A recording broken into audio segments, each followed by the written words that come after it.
નાગડમાં ગુજરાતના રાજ્યપાલ અને જૂનાગઢ કૃષિ વિશ્વવિદ્યાલયના કુલાધિપતિ આચાર્ય દેવવ્રતજીના અધ્યક્ષસ્થાને આજે જૂનાગઢ કૃષિ યુનિવર્સિટીનો 19મો પદવીદાન સમારંભ યોજાયો હતો, જેમાં વિવિધ વિદ્યા શાખાઓના કુલ 628 વિદ્યાર્થીઓને પદવી એનાયત કરવામાં આવ્યો હતો।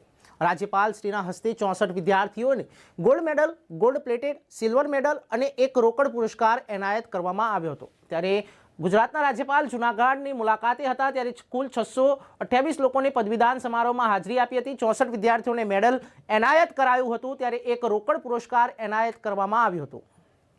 હું જામનગરનો નિવાસી છું। હાલમાં હું જયપુર NIT જયપુરમાં માસ્ટર્સ ઓફ ટેકનોલોજી કરું છું ઇન્ડસ્ટ્રીયલ એન્જિનિયરિંગમાં, અને મેં 2019 થી 2023ની જે બેચ છે એમાંથી બેચલર્સ ઓફ ટેકનોલોજી એગ્રીકલ્ચર એન્જિનિયરિંગનો પાસ આઉટ છું, અને અત્યારે મને ગોલ્ડ મેડલ આપવામાં આવ્યું છે જૂનાગઢ કૃષિ યુનિવર્સિટી ખાતે, અને 19મા કોન્વોકેશનમાં મને આ મેડલ આપવામાં આવ્યું છે, અને મેં 2023નો પાસ આઉટ છું એગ્રીકલ્ચર એન્જિનિયરિંગમાં। अच्छा, कितना मेडल मिला आपको? 17 ગોલ્ડ મેડલ મળ્યા છે।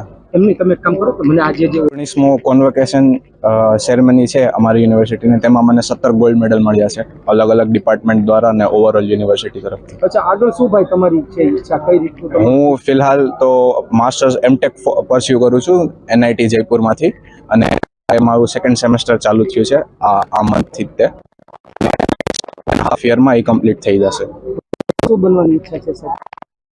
રિસર્ચમાં જવાની ખૂબ ઈચ્છા છે, એટલે પ્લાન છે કે માસ્ટર્સ પછી થોડાક ટાઈમ પછી PhD પરસ્યુ કરવાનો પ્લાન છે।